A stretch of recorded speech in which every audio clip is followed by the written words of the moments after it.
working?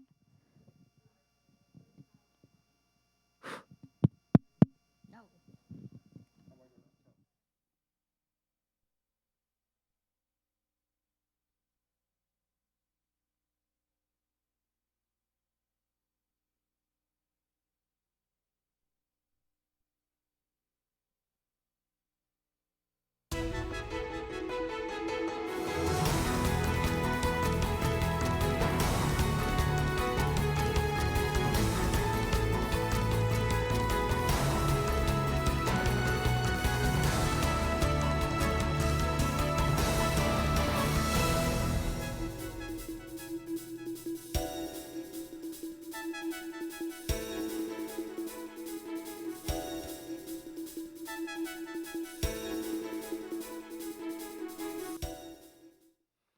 Good afternoon, everyone. I'd like to call a special meeting to the order right now, November 6th, Friday, 1:25 p.m. Roll call.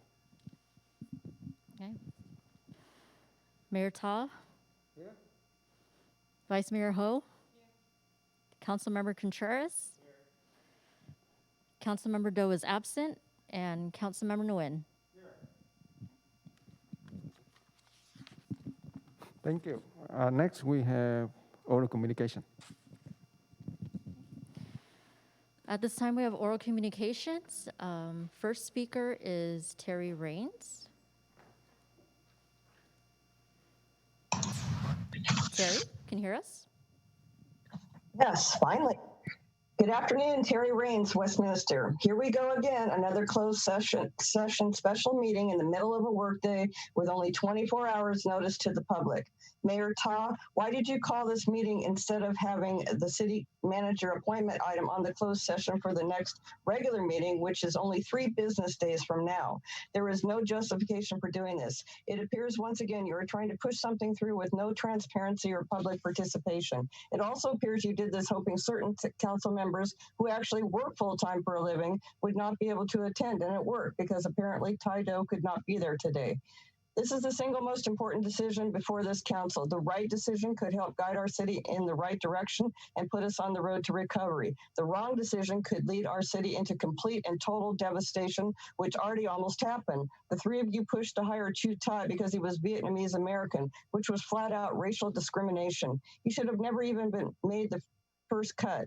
There were other candidates who were actually qualified for the job that were overlooked because they weren't Vietnamese American. You made an offer to Chu Tai and even placed his employment contract on the agenda thinking you could push through hiring him without a full background check. You bragged all over the Vietnamese media that he was going to be the first Vietnamese American city manager. Another reason you wanted to hire him is because you knew he could be easily manipulated and would do whatever you wanted him to do, right or wrong. Thankfully, another resident and I put in a considerable amount of time and effort to check his background and then expose the many serious issues we found to the public, the media, and the rest of this council. I seriously wonder what would have happened if we had not done so. I still don't understand how Chu Tai even got past the first cut with the recruiter. Even without doing a background check, Mr. Tai was not qualified to be a city manager in this city or any city for that matter. Rumor has it Tyler Dipp brought this candidate forward, which wouldn't surprise me. Has the city demanded a full or partial refund of fees from Bob Hall and Associates? If not, why not? And if so, have we received that refund? Or did certain council members tell Bob Hall to advance Chu Tai regardless of his lack of qualifications? Keep in mind, I have no idea why the mayor called this special meeting today, but it looks like it's interviews from the picture. A new recruiting firm with a proven track, here's what should happen. A new recruiting firm with a proven track record and no ties to any current council members should be selected. City council members should not in any way influence the process. Emphasis must be placed on candidate qualifications and experience, not race. Some qualifications in an ideal city manager candidate might include a proven successful career in public administration, preferably as a city manager or city administrator in a city similar to the size of Westminster, or at least an assistant city manager or assistant city administrator for a significant period of time. Strong, verifiable references from public agencies, a higher education, ideally a master's degree in public administration or similar, someone who is diplomatic with excellent communication skills, public speaking, writing, and just as importantly, listening skills top the list. A professional city manager will be able to have a positive working relationship with all city council members, regardless of personality, philosophy, or positions on specific issues. They will be able to tell the council what they don't want to hear when necessary. A proven ability to manage the budget for a city our size, and the experience and willingness to make difficult but necessary operational decisions to balance that budget. They should be confident but not arrogant. We need someone who can handle difficult situations easily and effectively, including sensitive personnel issues. I shouldn't have to lay out these necessary qualifications, but given our city manager history and this council's previous actions, someone has to state the obvious. Interesting to note, in 2015, Garden Grove solicited input from the public when looking for a new city manager. They put up an online survey in multiple languages and even held a community meeting to get input from the residents. What a novel idea. Foster transparency and public participation, something 3 of our council members do not believe in. Just remember this, you work for us. This is our city. It belongs to all 92,000 of us, including all ages, ethnicities, and political beliefs. 1 minute You left. had better keep that in mind when making this very important decision. Do what is best for our city, not your political careers and personal agendas. Thank you. Okay, thank you. Next speaker is Jody Boyd. Hi, Jody. Hi. Hi. Good afternoon, everybody. This is Jody, and it's a pleasure to be here. And I would just like to remind the mayor that this city is not run at the mayor's pleasure. And after this meeting, you need to take a good look at the organizational chart for our city. It is available on the city website, and it shows clearly that the mayor and city council report up to the citizens of Westminster. It makes no sense to hold this meeting again in the middle of the day when many people who are working, including one of our council members, are not able to attend and fulfill their duties. It just seems very sneaky and underhanded to be doing it during the day. We've already seen something a little sneaky and underhanded regarding a voting center that was set up. And it's also the site of that voting center was also this previous site of where a Brown Act violation took place, as well as where the accessory dwelling unit Sorry, Jody, this is for just agenda items only on this agenda. Well, I'm making a point, and it's regarding the lack of transparency and the sneaky way that people are going about, our elected officials are going about doing things in this city. And I want it to stop. I truly want it to stop. We will not have unity. We will not be able to work together until the mayor gets it through his head. Thank you. Okay, thank you. At this time, if there's anyone else who would like to speak, please raise your hand.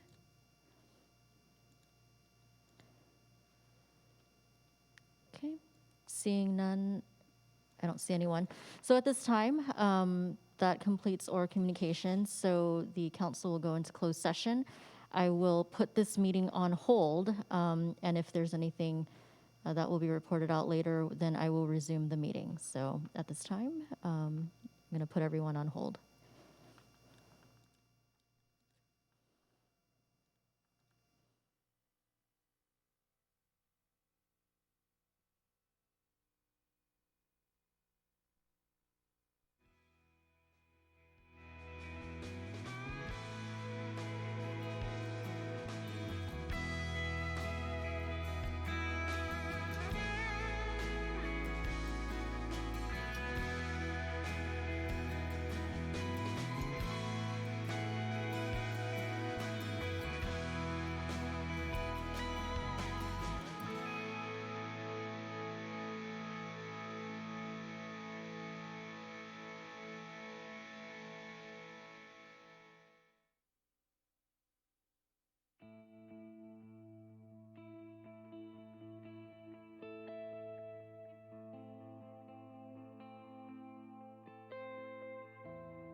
Okay, we are back to report out of closed session. Dick Jones. Yes, coming out of closed session now, we would report the following actions taken out of in closed session, report out to the public. We discussed the process for selecting a new city manager for the city of Westminster. On a motion by Mayor Ta and a second by Councilmember Nguyen, on a 3-1 vote, the council agreed to the following process.